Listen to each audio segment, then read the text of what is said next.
poopy face. Nuh-uh, you're a poopy face. I'm rubber and you're glue. Whatever you say bounces off of me and sticks to you. Name calling that led to a relationship change. You're not my friend. This was me as a kid. Poopy face led to rubber, led to glue, led to not my friend. I define a label as any word or idea given to a human that robs them of hope or agency. We use labels in the physical world to help us organize.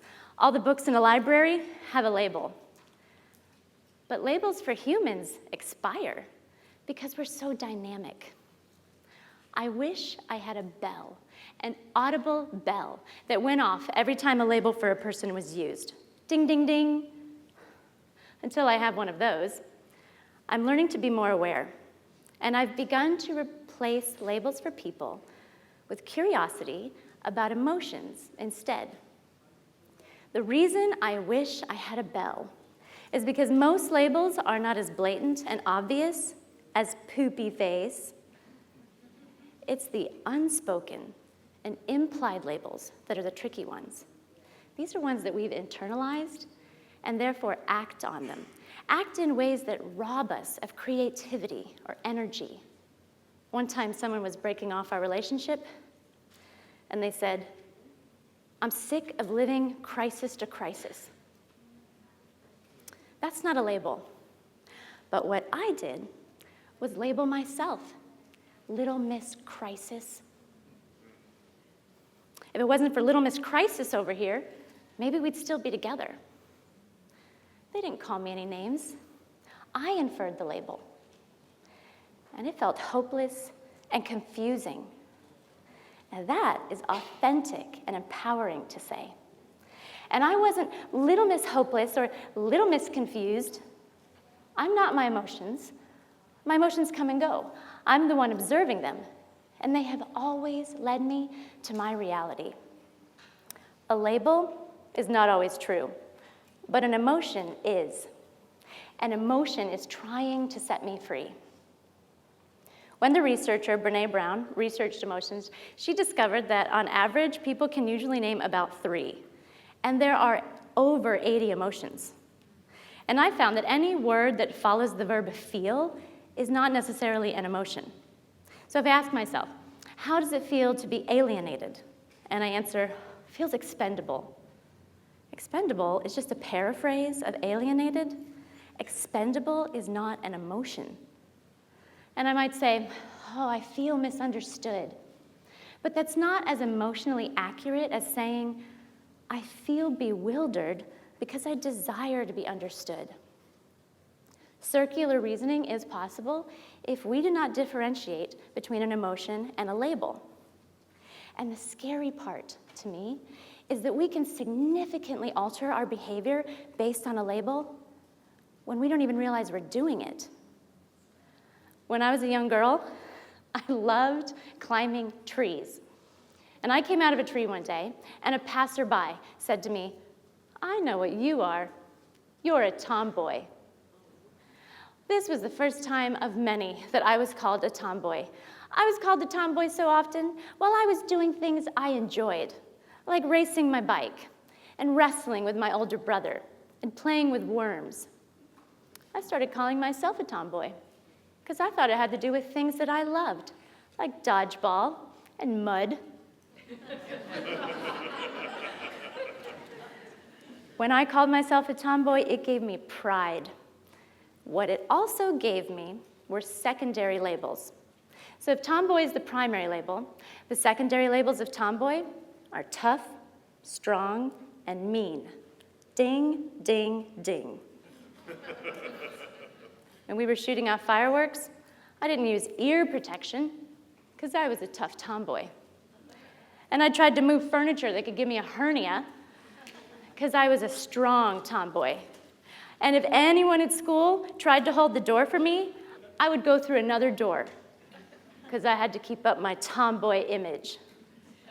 And I never once stopped to consider that But this was a label that was rehashed generation after generation. Ding, ding, ding. I didn't hear the label bell. Now, when they arise, labels can be clues to a greater subculture.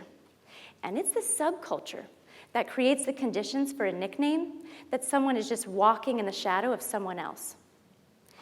If you like climbing trees, you like climbing trees. My name wasn't Tom, and I wasn't a boy. I was an individual who liked climbing trees. And unfortunately, the older I got, I truly believed that boys were better than girls because I was comparing their labels. This insight didn't begin to occur to me until I was pregnant and in an ultrasound room, and I heard 3 little words, "It's a girl." I didn't want to raise a girl. I assumed she would be like me. She would face the same situations and circumstances that I still hadn't figured out. And I knew I was supposed to be grateful. I knew I was supposed to be overjoyed that I was having a daughter. Why wasn't I happy? So I retraced my steps to something tangible, something measurable or observable. Tomboy, ding, ding, ding, ding, ding. I had been given this little label by others, but I was responsible for holding on to it and for stretching it over my entire self. And now I was trying to stretch this insecurity onto my daughter, and she hadn't even been born yet. Are you sad? Are you afraid or worried about something? You can acknowledge that emotion, or you can put it off like I did. But there is a chance that it could come out sideways as labels for yourself and others. Know thyself. Hear thy label bell. My daughter is old enough now that she hears labels better than I do.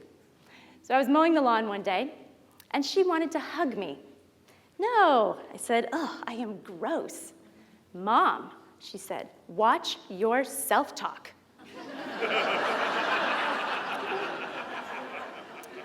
I had to give that to her. So, I am sweaty and I smell. "That's better," she said. And then she hugged me. Sweaty and smelly is preferable to gross because gross is just an opinion. Gross can't even be measured. How many gross units does it take to be grossified? Sweaty and smelly actually described my reality. And smelly can be measured.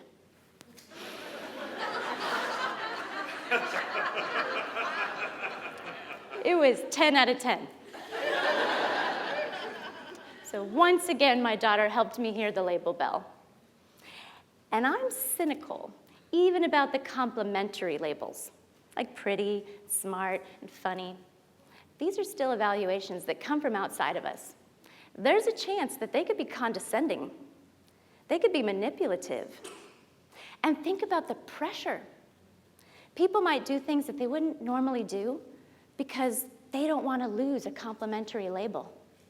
Besides, what if I'm not in the mood to be smart? But mostly, labels are devastating. And so when my daughter was in grade school, I said to her, anytime somebody tells you that you can't do something because of who you are, we're going to go get donuts. And we're going to look at the hole in that donut. And we're going to talk about the hole in some people's imagination, not the hole in your capability. I wanted donuts that day, so I came up with a reason. And my daughter is 14 now, and she has the opportunity to direct a movie. And people are trusting her capability. So I went into her room the other day, and I said, "You can't direct the movie. It's too much. You can't hack it." And she was confused until she said, "Mom, do you have donuts?" Yeah, I did. I came up with a reason. Label emotions instead of labeling people.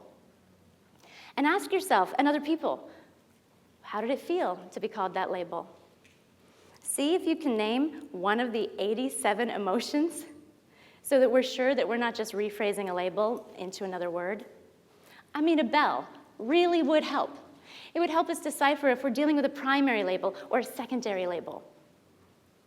Let's notice if someone is acting on an implied label as if it's their true identity.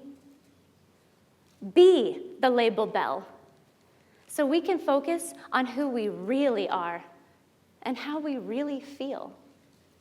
Ding, ding, ding.